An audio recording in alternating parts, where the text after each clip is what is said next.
Tomorrow morning, you wake up with an impossible ability. Whenever you ask what happens next, the answer appears. At 8:17, your coffee cup will slip from the table, so you move it. At 9:42, your boss will call with good news. At 12:06, the winning lottery numbers will be announced, and you already know every one of them. For the first few hours, this would feel like the greatest power imaginable. You would never choose the slow line, miss a flight, buy the wrong stock, or wonder whether someone will reply to your message. You could leave before the fire, call a friend before the accident, and tell someone you love to visit a doctor while there is still time. You would know which career succeeds, which relationship lasts, and which decision creates the life you want. You would not merely be lucky. You would make luck unnecessary. Then, eventually, you would ask the question almost nobody could resist. When do I die? Maybe the answer is 60 years away. That sounds comforting, until every birthday becomes subtraction. Maybe the answer is next Thursday. In 1 second, your greatest gift would become a countdown. And death would not be the only thing you could no longer unknow. You would see the final conversation with your parents, the person who betrays you, and the moment someone you love receives terrible news. Even the beautiful moments would begin to feel different. A surprise gift would be an object you had already seen. A confession of love would be a sentence you had already heard. Your child's first words would feel less like a discovery and more like a scene being performed correctly. You would stop asking, what happens next? You would start asking, is this the moment I saw? Life would slowly stop feeling like an experience and start feeling like a replay. Long before weather satellites, computer models, or artificial intelligence, human beings were already desperate to know what was coming. For your ancestors, uncertainty was not an inconvenience. It could kill them. Would the rains arrive? Would the harvest fail? Was an enemy preparing to attack? Was tomorrow the right day to travel, marry, or fight? Ancient people did not actually possess the future, but almost every major civilization created specialists who claimed they could read it. In ancient Mesopotamia, kings relied on trained diviners. One of them, known as a baru, searched for messages from the gods in eclipses, storms, and the organs of sacrificed animals. A mark on a sheep's liver could influence whether an army marched or remained behind city walls. This was not a party trick. Diviners studied omens collected across generations and worked around royal courts and military campaigns. In Shang dynasty China, royal diviners carved questions into turtle shells and animal shoulder bones.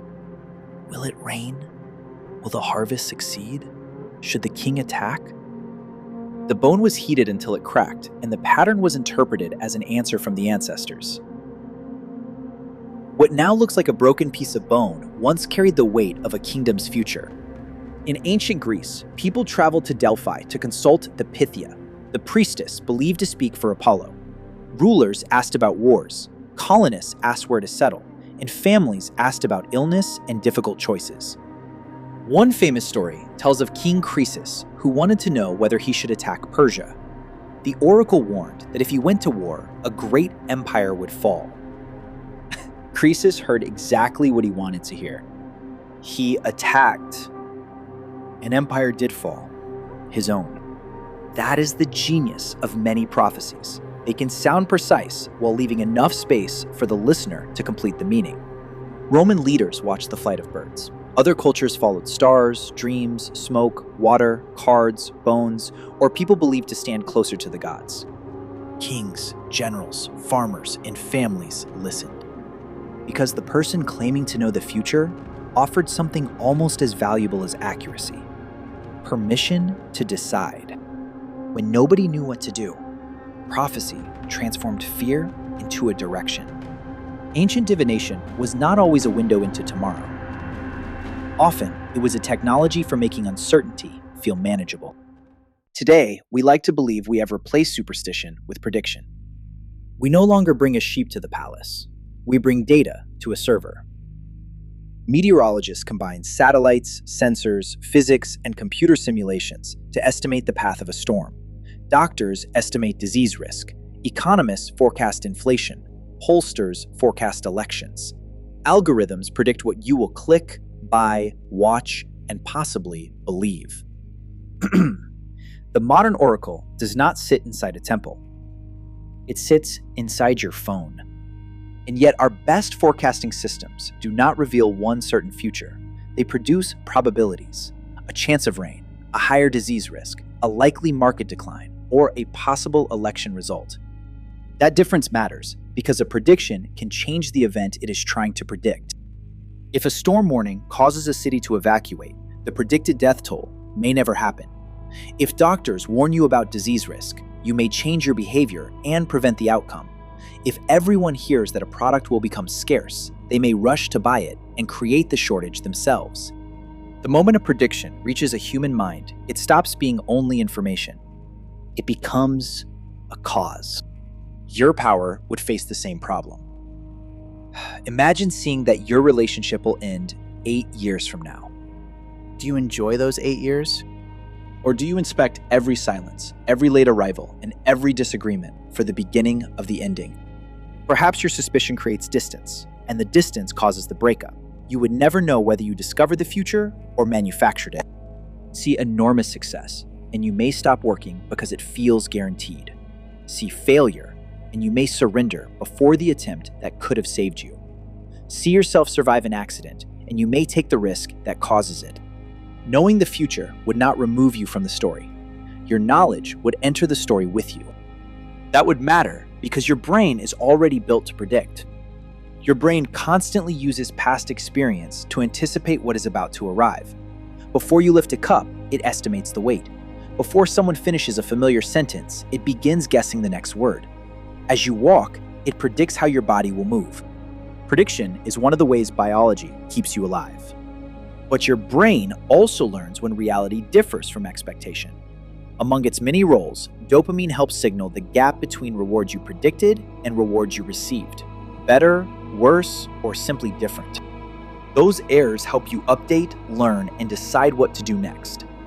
Perfect knowledge would not erase pleasure, but it could transform anticipation, surprise, curiosity, and discovery. A joke whose ending you know is not the same joke. A game whose result is certain is not the same game. Perfect prediction would be like reading a complete summary of your life before living it, except you could never close the book. The darker predictions could affect more than your thoughts. Research on negative expectations shows that what people expect can influence symptoms and pain. Anticipated threats can activate real stress responses before they arrive. If you knew the date of every loss, your body might begin suffering years early. You would suffer each disaster twice, throughout the countdown and when it finally happened. You could become homesick for people who had not left yet. And once other people discovered your ability, your future would no longer belong only to you. Your family would ask whom to marry and which treatment to choose. Investors would want tomorrow's prices. Governments would want the outcome of wars and negotiations. Strangers would blame you for disasters you failed to prevent. Every answer would create a winner, a loser, and another question. Soon, you might be afraid to speak at all. But the deepest problem depends on one final question. Is the future already fixed, or can it change? Suppose the future is fixed. Everything happens exactly as shown. You avoid the road where you saw an accident, but your detour leads you into it. You refuse to meet the person who will betray you, but that refusal brings you together. Every attempt to escape the prophecy was always part of the prophecy. In that universe, knowledge gives you information without control. You would see the prison walls clearly, but seeing them would not create a door. Now suppose the future can change. You see that tomorrow you choose A, so you choose B instead. The vision is now wrong. What you saw was not the future. It was one possible future that disappeared the moment you learned about it. So you look again. Now you see the result of choosing B. That knowledge changes your next decision, which changes the future again. Your power would become an endless refresh button. Instead of one future, you would face an expanding tree of possibilities. That is not omniscience. It is forecasting with more branches. Classical physics encouraged the image of a clockwork universe. If an intelligence knew the exact state of everything and every law of nature, perhaps it could calculate everything that followed. But prediction has limits. Chaotic systems magnify tiny differences until distant outcomes diverge. Quantum mechanics describes many events using probabilities, although randomness does not prove free will.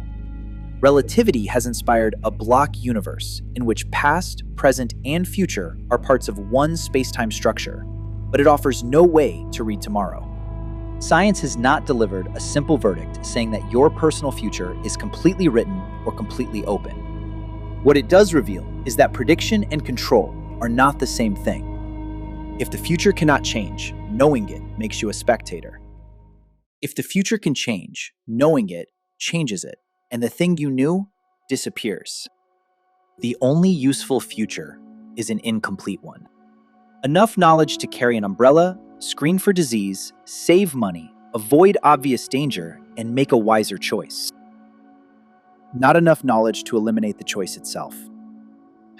At the beginning, you wanted to know the future because you thought certainty would remove fear. But certainty would also remove surprise, hope, courage, and the possibility that tomorrow could become better than expected. You thought the power would let you control your life. Instead, it could force you to live every moment twice, first as prophecy, then as memory. And the greatest loss would not be your ability to change what happens. It would be your ability to believe that something else still could. Maybe uncertainty is not an empty darkness waiting to be conquered. Maybe it is the space in which a choice can still feel like yours. The future's greatest gift may not be that it hides danger. It may be that, until it arrives, your life is still allowed to become more than one thing.